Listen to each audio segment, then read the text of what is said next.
Thornbury Park. The bedroom. 4 in the morning, and the candle on the nightstand has burned itself nearly to nothing, the flame guttering in the cold air that seeps beneath the window casement. Rosalind Stirling lies on her side of the bed, perfectly still, her eyes fixed on the far wall, listening to her husband breathe. He is warm beside her, the unconscious warmth of a man who has no idea what he has just done. His arm across her waist, heavy, familiar. The arm of a man who fell asleep before she did, and will wake in the morning without a single difficult thought. She has been lying here for 45 minutes. She counted her heartbeats in the first 10 and lost count somewhere past 200. And since then, she has simply listened to the silence of a house that is supposed to be hers, in a bed that is supposed to be hers, beside a man who murmured another woman's name against her hair not an hour ago. Murmured it in the soft, unguarded way people speak when they are dreaming, which is to say without calculation, which is to say it was true. The candle dies. The room goes dark. Rosalind slides from beneath his arm and does not make a sound. She dresses in the dark. The gray wool she chose precisely because she can fasten it herself, every button manageable by feel alone. Her hands shake on the third button and she stops, presses both palms flat against her thighs, and waits. Then she finishes. She does not light another candle. She opens the wardrobe by memory and removes 3 dresses. Practical ones, the ones that do not require a lady's maid, and lays them across the trunk at the foot of the bed. Her writing case, her father's miniature, the small oval portrait she has carried since she was 12, and which she keeps in the drawer of the dressing table because there is no other place for it in this room that is full of his things, and his aunt's arrangements, and nothing that is entirely hers. She places the miniature in the trunk. She does not take the pearl necklace he gave her at their wedding. It sits on the dresser in its velvet box, and she looks at it for a moment, 3 seconds, perhaps 4. And then she takes her riding gloves instead, because the riding gloves are hers in a way the pearls are not. They smell like the stable. They smell like the only version of herself she has been permitted to be in this house, and only then because the stable was far enough from the drawing room that no one could hear her laugh. She lifts the trunk. It is heavy. She carries it to the door. At the bedroom door, she stops. She turns and looks back at the bed, at Alistair Stirling, Marquis of Thornbury, 32 years old, sleeping with the peaceful expression of a man who has made no errors. She looks at him for a long time. Then she grips the brass handle, and the cold of it bites into her palm, and she opens the door and walks out. The entrance hall below is dark, except for the single lamp left burning at the foot of the stairs.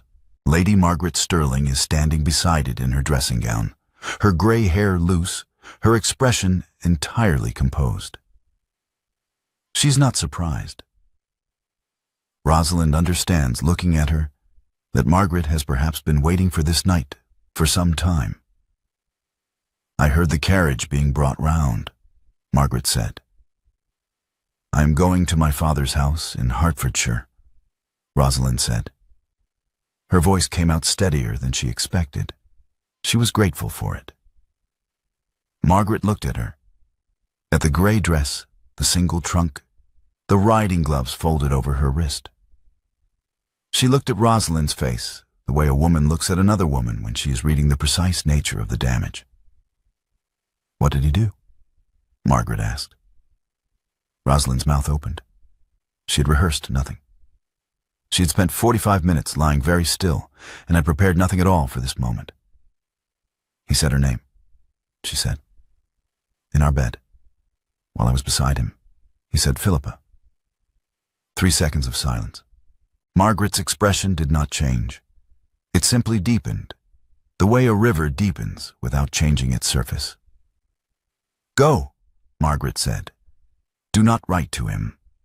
I will manage the house and I will manage Dorothea. When he asks where you have gone, I will tell him the truth, all of it. You do not need to. I have been waiting 14 months to tell him the truth, Margaret said. And her voice was not unkind, but it was not soft either. Go to your father. Ride in the mornings. Be yourself. You have not been yourself in this house since the week after the wedding, and I have watched it, and I said nothing because I believed he would see it on his own. I was wrong about him. Go. Rosalind descended the last 3 stairs. At the front door, she stopped because Margaret had spoken again. You have been the best thing in this house for 14 months, Margaret said. He does not know that yet. He will. The carriage was waiting in the November dark. Rosalind got in and did not look back at the house. Margaret climbed the stairs. She did not knock on her son's door. Alistair was already sitting up when she entered.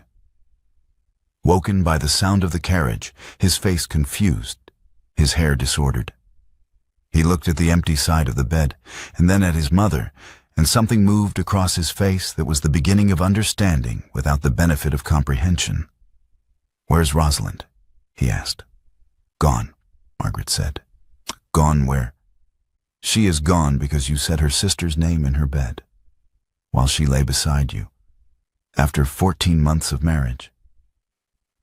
Margaret stood at the foot of the bed and looked at her son. "You fool." She let the words stand between them for a full 5 seconds. "I was asleep," Alistair said. "I did not mean—" "What you mean in your sleep is the only honest thing about you," Margaret said. "Your wife reorganized your tenants' leases when Mr. Calloway's terms were bleeding 3 families dry. She argued your drainage contractor into halving his fee when he tried to charge you twice the county rate. She went to Magistrate Ferris in March and told him his poaching sentence was cruel and wrong, and he reduced it. And she told no one because she knew you would ask how she came to be visiting magistrates without your knowledge. She has been managing this estate with more intelligence and more care than you have brought to it in 5 years, and you spent 14 months reading Philippa Everett's letters at dinner while your wife sat across the table and said nothing." Margaret paused. "Because I raised you to be a gentleman, and instead you became a man who cannot tell the difference between a woman who is quiet and a woman who has been silenced." Alistair said nothing. His mouth opened once and closed again. "Dorothea told your wife every week that Philippa would have done better," Margaret continued. "Every week, at your table. And you said nothing. Because it was comfortable to have a wife who did not challenge you and an aunt who confirmed that comfort was a form of love. It is not a form of love. It is a form of cowardice." She turned at the door. "You do not deserve her. You may learn to, but that is your labor, not mine." The door closed. Alistair sat in the bed his wife had left. The sheets on her side were cold already. The riding gloves were gone from the dresser.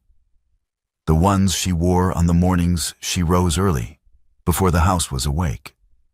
He had never asked why she stopped wearing them in the afternoons. He had not noticed she had stopped wearing them at all. The morning after brought no reprieve. Dorothea Stirling arrived at the breakfast table at 8:30, in a state of composed satisfaction that she made no effort to conceal. "I told you she was not equal to the position," Dorothea said, settling into her chair and reaching for the toast rack. "The Everetts are a perfectly respectable family, but Rosalind was always temperamentally unsuitable. A woman of genuine breeding does not abandon her household over a sleeping man's murmur." Alistair said nothing. He was looking at his coffee. Margaret, seated opposite Dorothea, set down her cup with a deliberate quietness. "Dorothea," she said, The marchioness renegotiated the Dawkins drainage contract in February, reducing the estate's liability by 40%. She corrected Magistrate Ferris's sentencing in the Griggs poaching case and secured a reduction from transportation to a fine. She reorganized the tenant leases under the Callaway terms, which were due for renewal, and extended 3 of them on terms that saved the Hadley farm from insolvency. She arranged the repair of Mrs. Hadley's roof from the Household Reserve Fund, and did not report it to anyone because she did not want to cause what she called unnecessary fuss. What precisely have you done for this estate in the 14 months she has been here? Dorothea went silent. It was, Alistair noted distantly, the first time in 14 months that he had seen it happen. He excused himself before the meal was finished and went to the estate office. The ledger was on the second shelf, where it had always been. He took it to the desk and opened it and read it from the first page. Every entry was in Rosalind's handwriting. He had known she kept the ledger. He had assumed it was a matter of recording what the steward told her, a domestic clerical function that required no particular skill. He read for an hour and a half without moving. The entries were not records. They were arguments. Each one annotated in the margins in a smaller hand, precise and specific. Dawkins' original quote, £340. County rate for equivalent work, £190 to £210. Renegotiated to £198 after presenting 3 comparable contracts from neighboring estates. Signed 14th February. And then, 2 entries later. Ferris sentence, James Griggs, 7 years transportation for taking 2 rabbits from Thornbury land. Sentence disproportionate. Attended a size clerk with precedent from 1801 Midlands case. Sentence reduced to £4 fine. Griggs has 4 children. And then, in the margin beside Mrs. Hadley's entry, in writing so small it was almost invisible, do not mention to Lord T. He will feel obligated to inspect, and Mrs. H. is proud. Alistair closed the ledger. He placed both hands flat on the cover and sat with the weight of what he had just read for a long time. He had shared a house with this woman for 14 months. He had sat across from her at dinner 300 times. He had never once asked her what she thought. Rosalind arrived at her father's estate in Hertfordshire on a Tuesday morning and had taken over the household accounts by Thursday afternoon because her mother's system of management was, as it had always been, organized around the principle of avoiding any decision that might attract comment. She rode every morning, not side saddle. She had left that particular performance at Thornbury with the pearl necklace and had no intention of retrieving it. She rode out early, before the household was awake, and she rode fast. And the stable hands at Everett Park learned within 4 days not to suggest she take a groom with her. On Friday morning, her father found her in the library, arguing with the farrier about the shoeing of the bay gelding, her voice carrying clearly through the open window. "You sound like yourself again," Lord Everett said, when the farrier had gone. Rosalind looked at her father. He was 61, and had the expression of a man who expected to be forgiven for things he had not yet apologized for. "I sound like the woman you told Mother to silence," she said, "when I was 16. You told her my temper would make me unmarriageable, and she spent the next 8 years sanding it down. I sound like what was left when there was nothing left to sand." Lord Everett had no answer. He stood in the library doorway, looking at his younger daughter, and said nothing, which was, Rosalind thought, the most honest thing he had managed in some years. A week after her arrival, a packet of correspondence arrived from Thornbury. Forwarded, she saw from the notations on the envelopes, to Hertfordshire first and then redirected here. 3 letters, Mrs. Hadley, Mr. Gregson, the tenant at the North Farm, the curate of St. Anne's, writing about the church roof fund. Not one of them addressed to the Marquis of Thornbury, all three addressed to Lady Rosalind Stirling, because the people who needed things at Thornbury Park had learned, over 14 months, precisely who in that house would actually read their letters. Alistair received the forwarding notifications at the same time.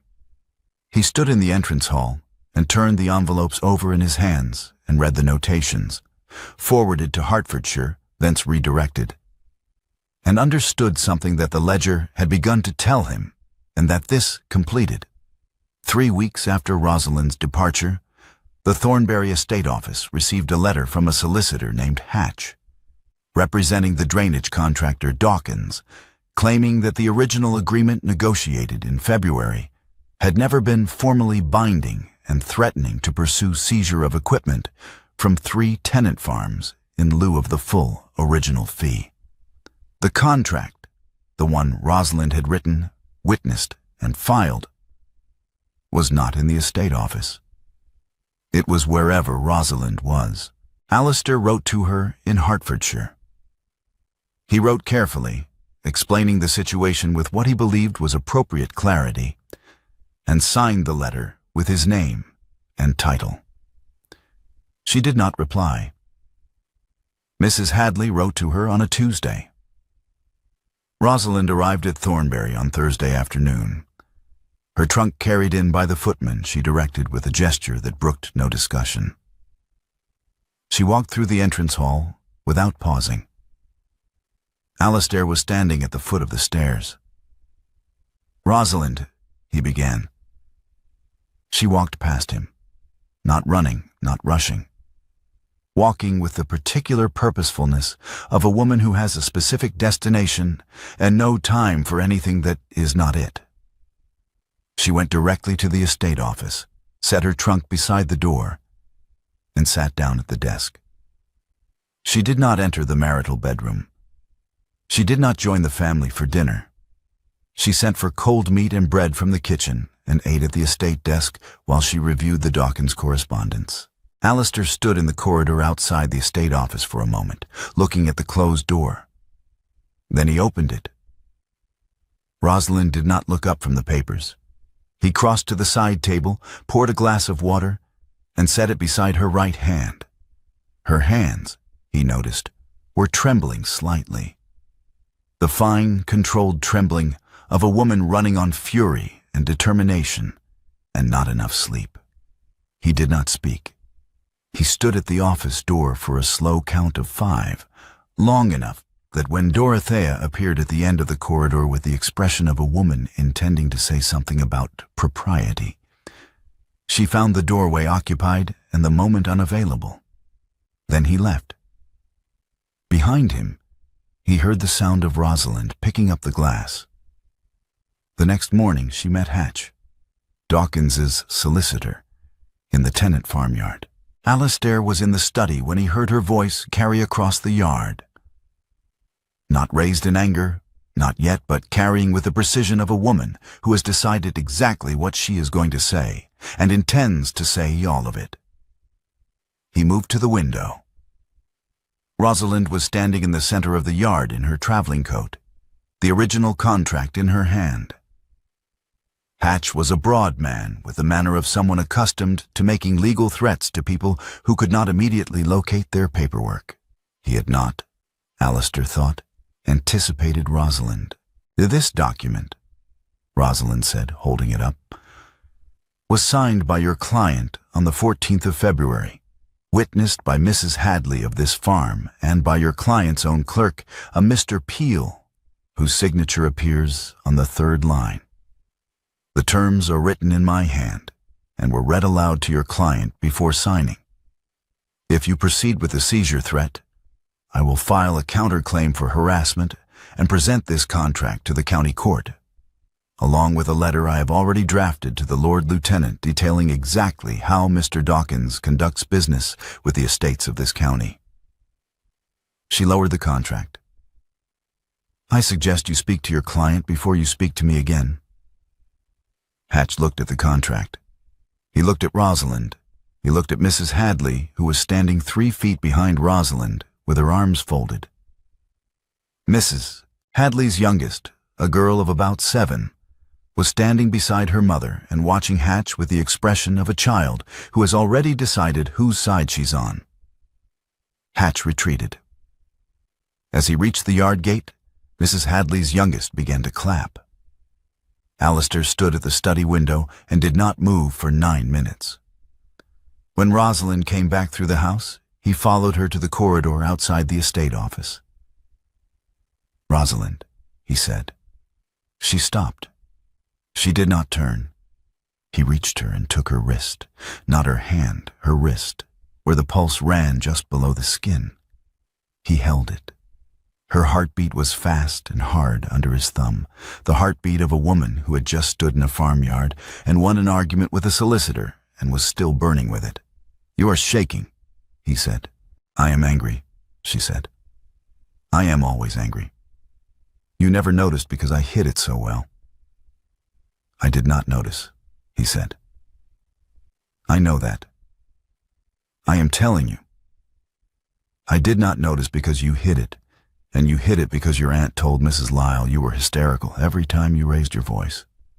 And Mrs. Lyle told the kitchen, and the kitchen, I know what the kitchen did," Rosalind said. "I know exactly what the kitchen did. I was there." A pause. She drew a slow breath, and when she spoke again, her voice had dropped 1 degree from its sharpest edge. "Let go of my wrist," she said. He did. She walked on. He stood in the corridor with the sensation of her heartbeat still present in his fingertips, as if it had left a mark. The first dinner Rosalind attended since her return was not peaceful. She had not intended it to be. Dorothea waited until the fish course to speak. "I will say this for the situation," Dorothea said, addressing the table at large with the tone she used when she was certain of her audience. Philippa would have handled the contractor matter with considerably more grace. A quiet word through the proper legal channels, rather than a performance in a farmyard. Rosalind set down her fork. The table went still. "Philippa is not here," Rosalind said. Philippa was never here, and Grace, Aunt Dorothea, did not save Mrs. Hadley's plow horses. I did, with a signed contract and a loud voice. I will take the loud voice over the grace every time, because the horses are alive and the contract is upheld, and Mr. Hatch will not be troubling this estate again. She picked up her fork and continued eating. Margaret across the table looked at Alistair. Her expression was not angry. It was watchful. The expression of a woman administering a test and noting the result with the precision of a physician noting a pulse. Alistair said nothing. Margaret's expression recorded this. She lifted her wineglass and drank and set it down without comment. And the comment she did not make was louder than anything she might have said. 2 days later, Margaret placed a folded letter on Alistair's desk and left the room without speaking. He unfolded it. It was in Dorothea's handwriting, addressed to Mrs. Philippa Elliot of Portsmouth, Philippa Everett, now married to her naval captain. And it invited her to visit Thornbury at her earliest convenience, citing the family's wish to maintain the connection, and noting that the current domestic situation at the park has created something of a vacancy in the social calendar. Alistair read it twice. Then he went to find Dorothea. She was in the morning room. She looked up when he entered and immediately assumed the expression she used when she was preparing a defense. "You wrote to Philippa," Alistair said, "while my wife was in this house fighting for our tenants. You wrote to invite her here." The family connection is my wife," Alistair said. "Rosalind is the family. She is the marchioness. She is the woman who has been managing this estate with more competence than I have managed it myself. And you have spent 14 months telling her she was the wrong choice and writing letters to the woman she replaced. You will leave Thornbury by Friday. Dorothea's composure cracked. Not entirely, but at the edges. Your mother never liked me, she said. My mother saw you clearly, Alistair said. I did not. That changes now. He left her there. That night, the estate office was lit by a single candle when Alistair pushed the door open. Rosalind was at the desk, the tenant lease amendment spread before her, her pen moving steadily across the page. She did not look up. He sat in the chair on the opposite side of the desk and was quiet. After a moment, without lifting her pen, she said, "What do you want?" You argued with Ferris about the Griggs poaching case, he said. In March, what did you say to him? She set down the pen. She looked at him across the desk, the first time she had looked directly at him since her return. I told him that sentencing a man to transportation for feeding his children was an act of cowardice dressed up as law, she said, and he reduced the sentence to a fine. Then he told your aunt I was unmanageable. She picked up the pen again. Your aunt agreed. What did you say to Ferris's aunt afterward? Alistair asked. Margaret mentioned you spoke to her. Rosalind paused. A faint expression crossed her face.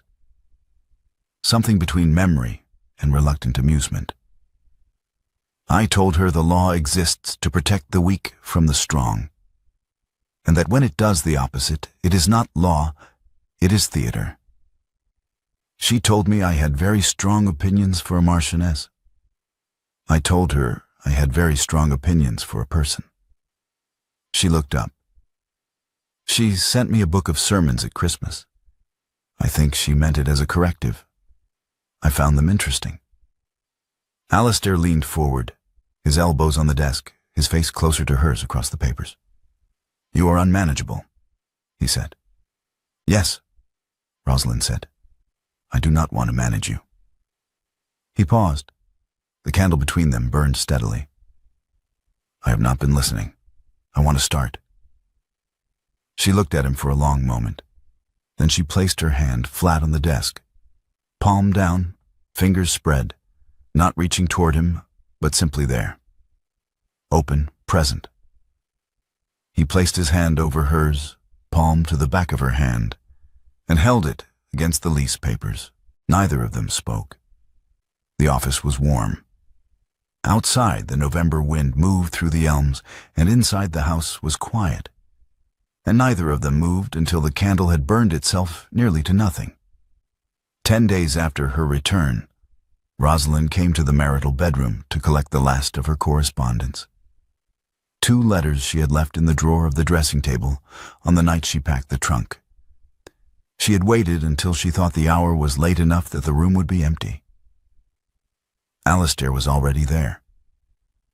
He was standing at the window with his back to her when she entered, and he turned when he heard the door.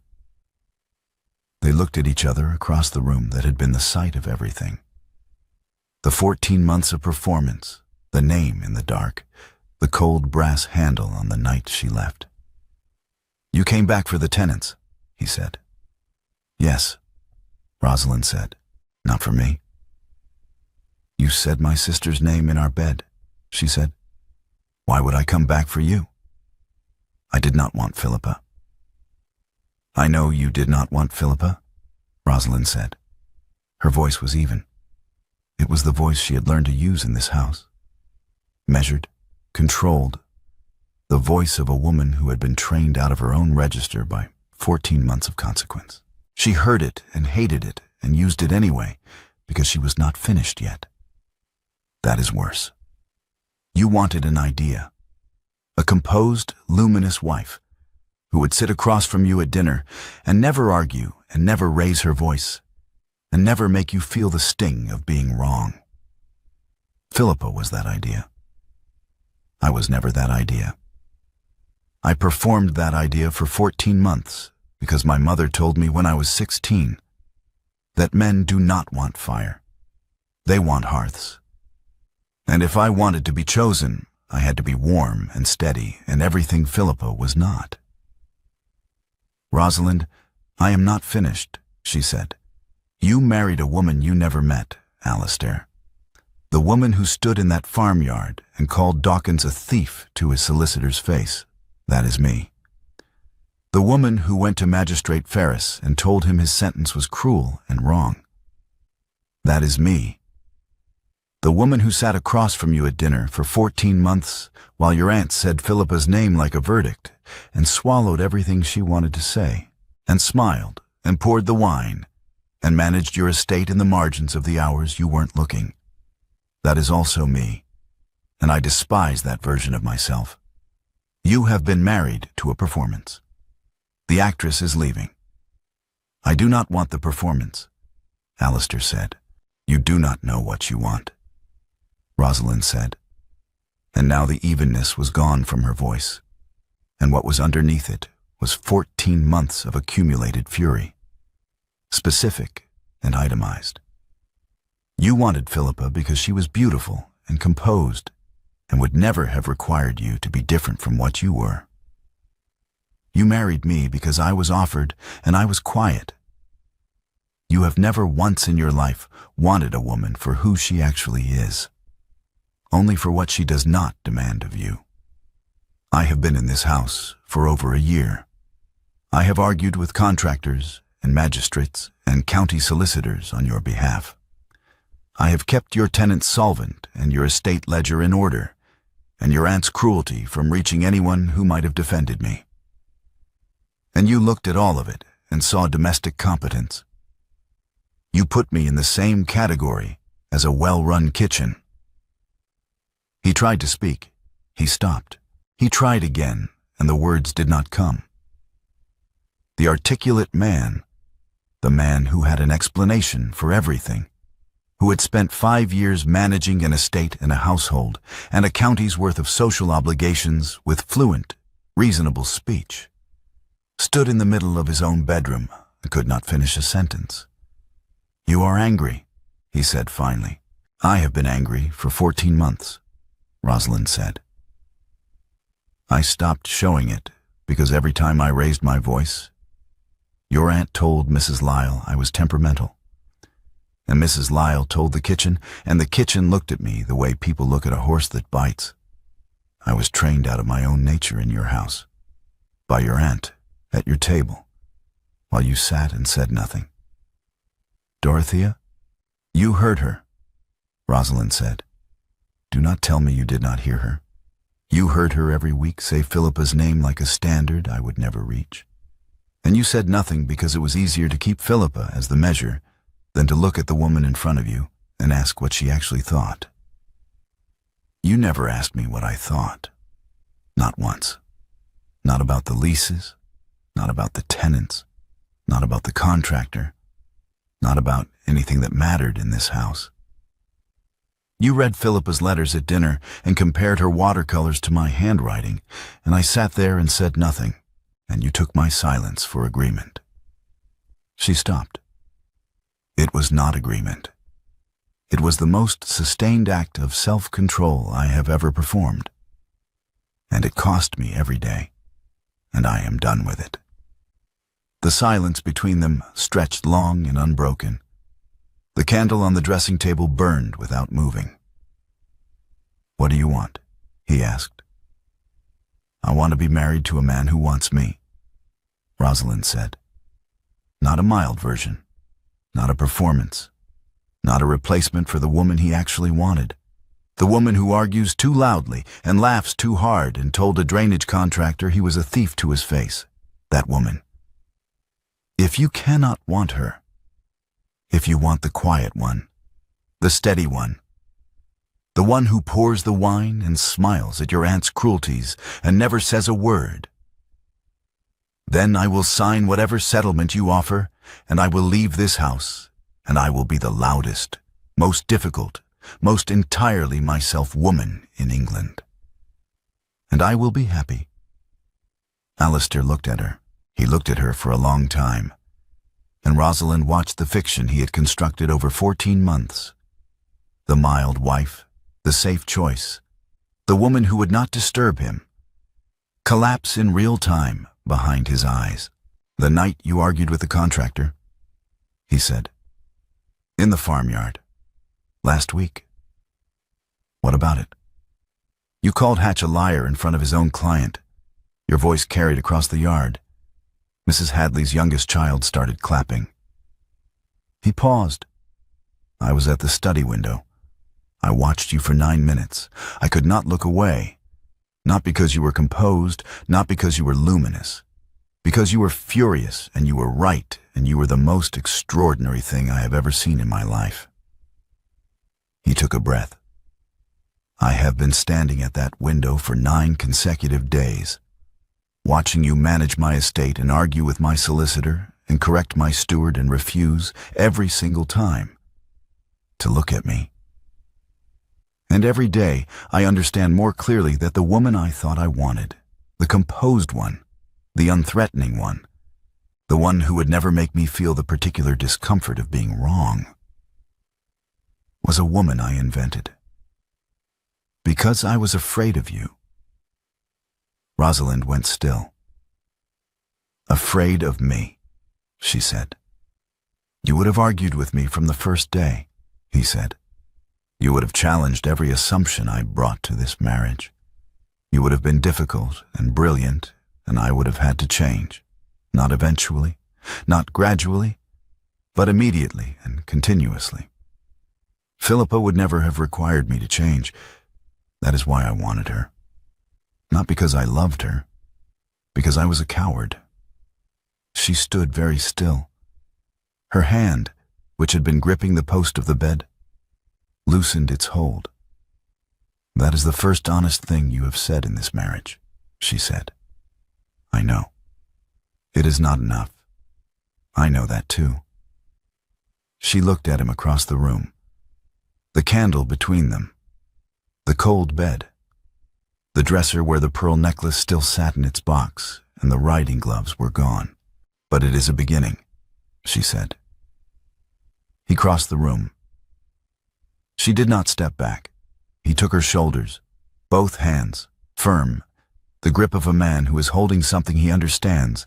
He came very close to losing entirely.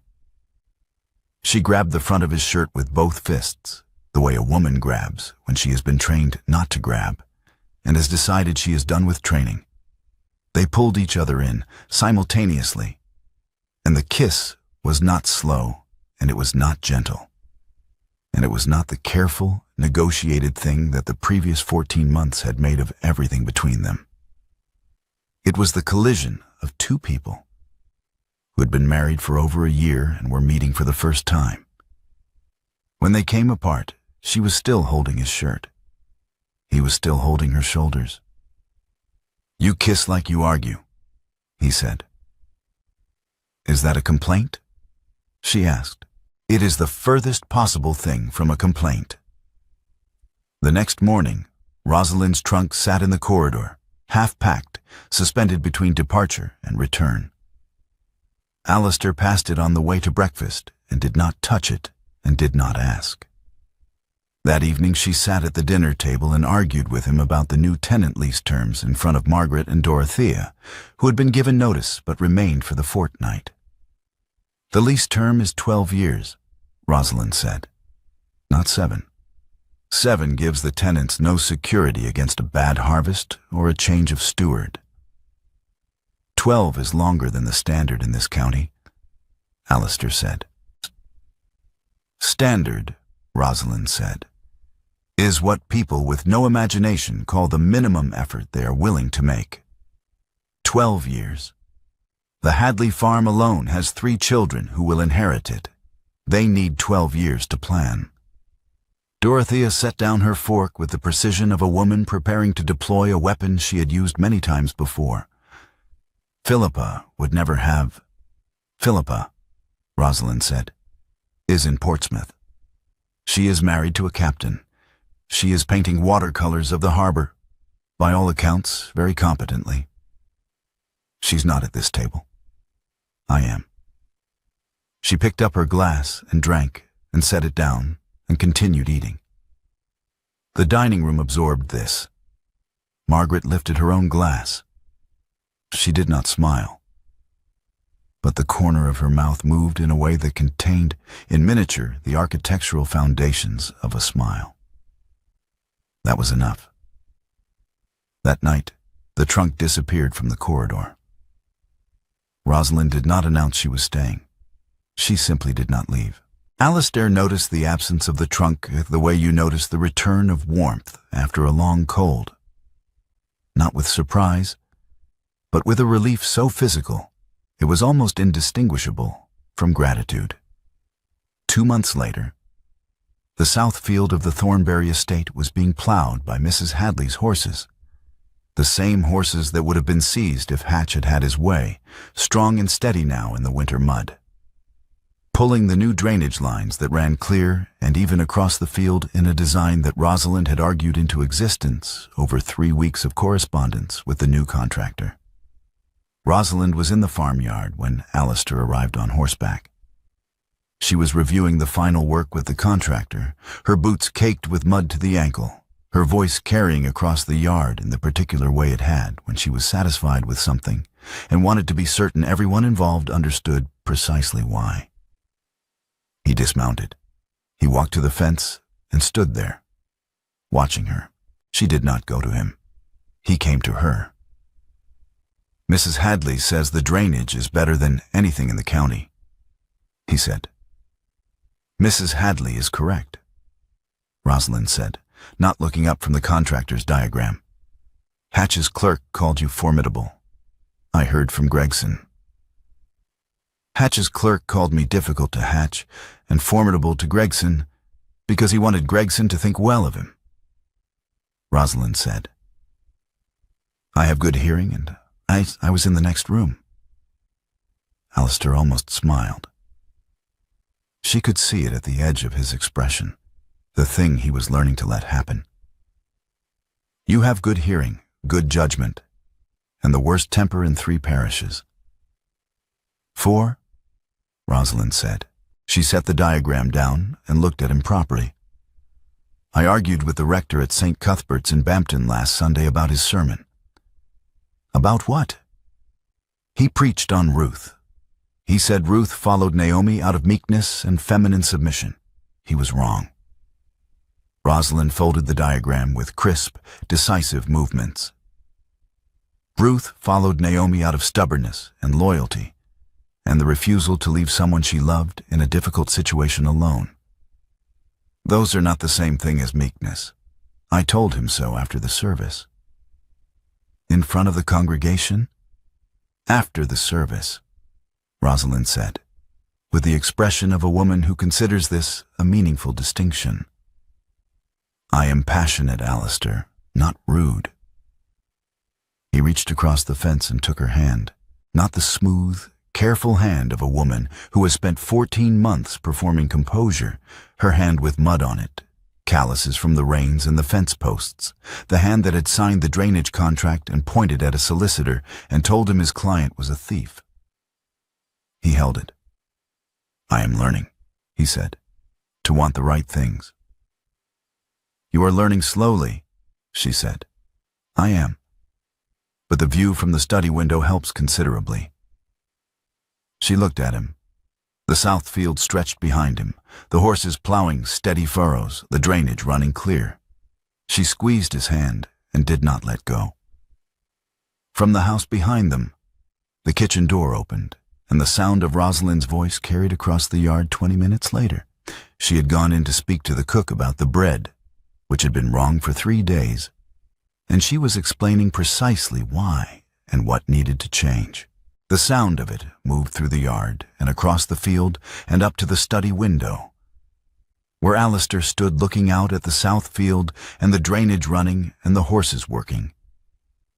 And what he heard was not noise.